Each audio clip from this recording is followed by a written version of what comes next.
what does it really take to become a professional interpreter? Let's say my friend Paul, he speaks 2 languages fluently, why he can just show up at a business meeting and do the job? Let's look at the language skills closely. Actually, it is obvious, but some people tend to forget that interpretation and translation too require good mastery of both languages, not only the foreign language, so to say, your B language, as us interpreters would say, but also your A language, like your mother tongue. Welcome to a new series of interviews where I take you behind the scenes of interpreting, the invisible skill that makes international events work. If you've ever organized a multilingual conference, you know how vital interpreters are. But how do they stay calm under pressure, switch between languages, and make sure your message lands in every language? Today, I'm speaking with someone who does exactly that. A brilliant conference interpreter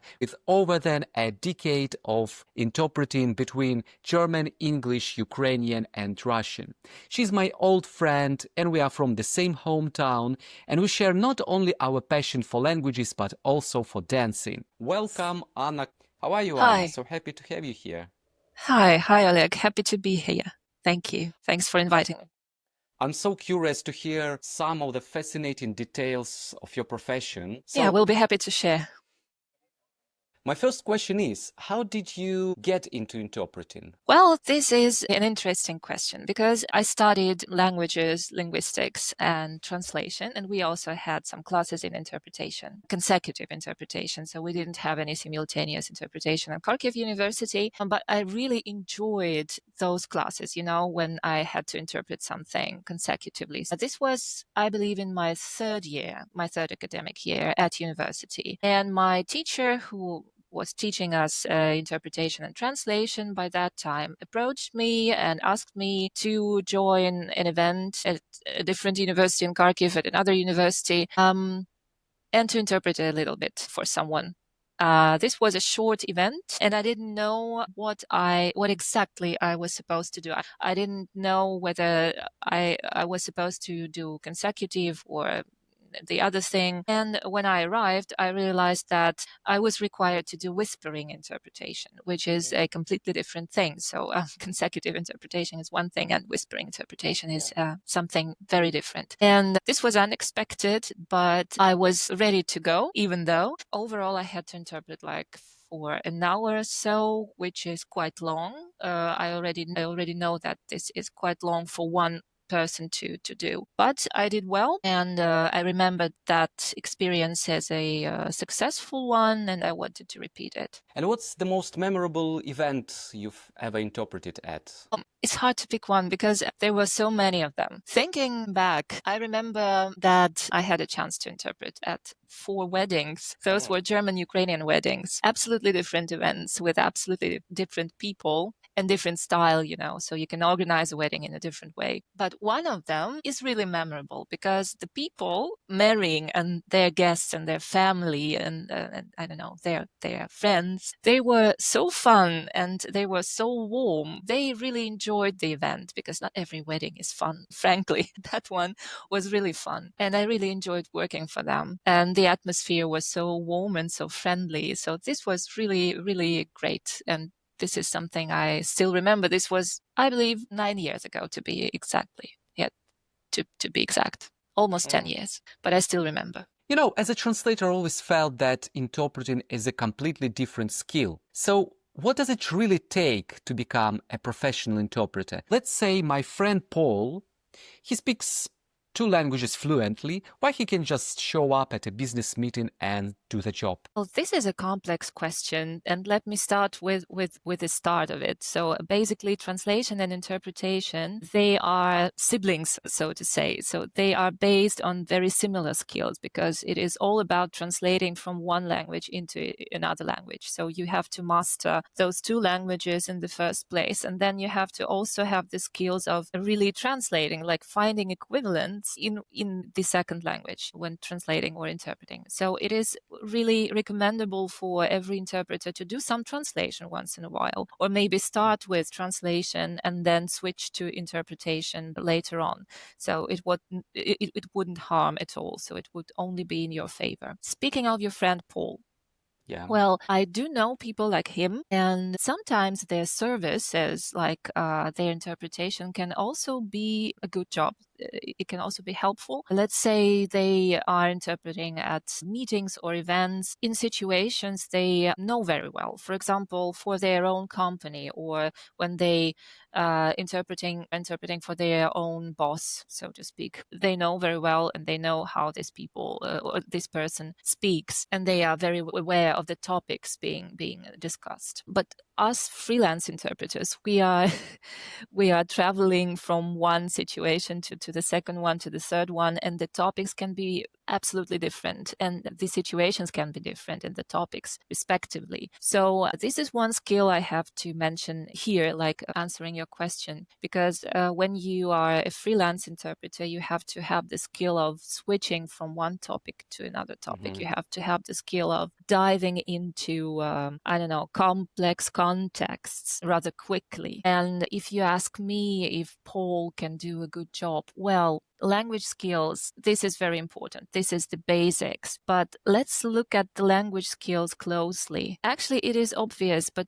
some people tend to forget that interpretation and translation too require good mastery of both languages, not only the foreign language, so to say, your B language, as us interpreters would say, but also your A language, like your mother tongue. Normally we think, well, I can do my mother tongue, so it's my native language. I can speak it, I'm fluent, and I don't have to do anything about it. And this is not true. Anna, let's say Paul is serious this time. How long would it take him to become a professional interpreter? Well, this depends. Like, you have to understand me right. I'm not the person who would say that nobody without any academic record or any academic title is able to become a professional interpreter. So there are successful colleagues who actually don't have any professional training as interpreters. But normally you would want to get some professional training, and this takes approximately 5 years. Even if you have been trained this way, you still need to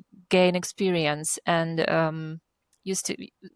imagine you're still a young professional. So for you to become a seasoned interpreter, someone with experience, you need to work 5 years approximately. Yeah, definitely. Well, I think Paul will retire by then, so he wouldn't become a professional interpreter. But yeah, that's a very good point. You need years of experience to become experienced in any profession, not only interpreting. How different is it for you to when you translate and when you interpret? Do you like change something in your brain, that you just switch, this left side from the left side to the right side of your brain?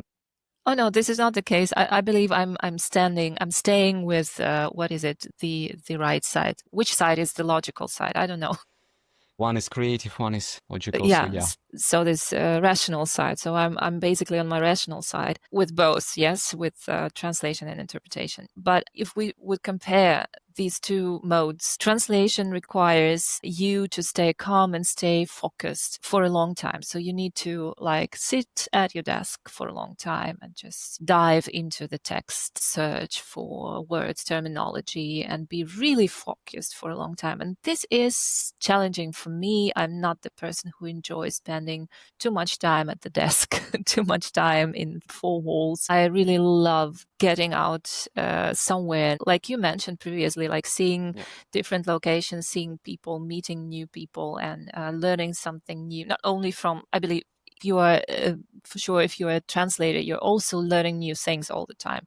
But as an interpreter, you're learning them differently. So you're learning them from the first hand. And this is something I really love about my profession. Yeah, that's true. And do you think that you need to be more an introvert if you're a written translator, and you need to be more an extrovert if you're a conference interpreter?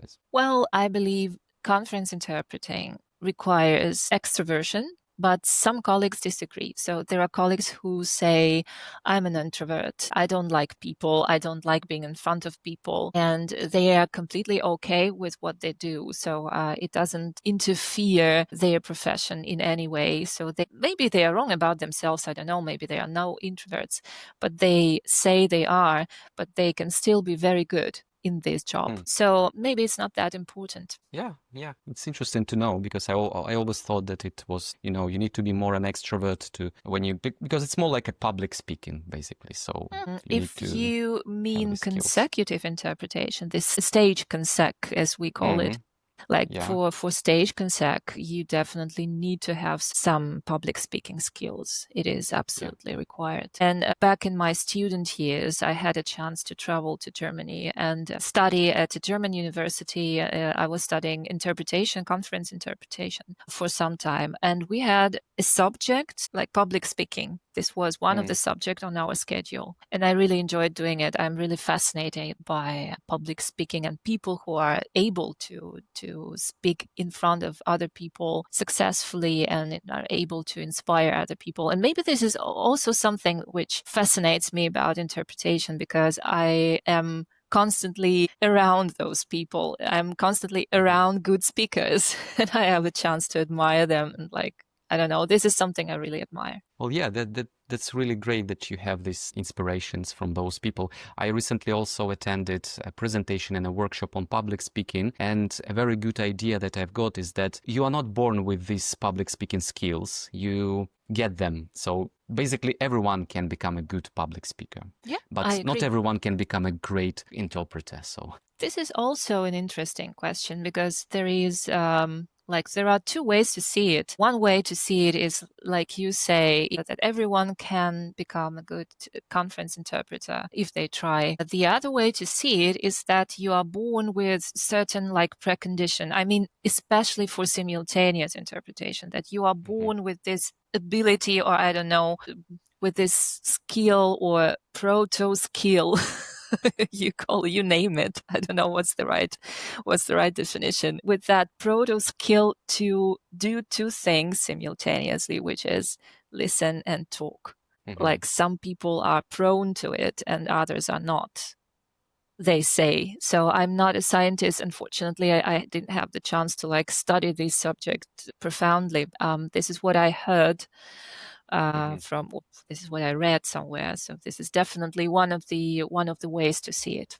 Thank you so much, Anna, for sharing your insights. It's been absolutely brilliant. Thank you for this. Subscribe and stay tuned. This is just the first of many interviews with interpreting experts and other experts behind the scenes of multilingual events. We'll have more insights, more intriguing stories, and more practical advice coming soon. So thank you.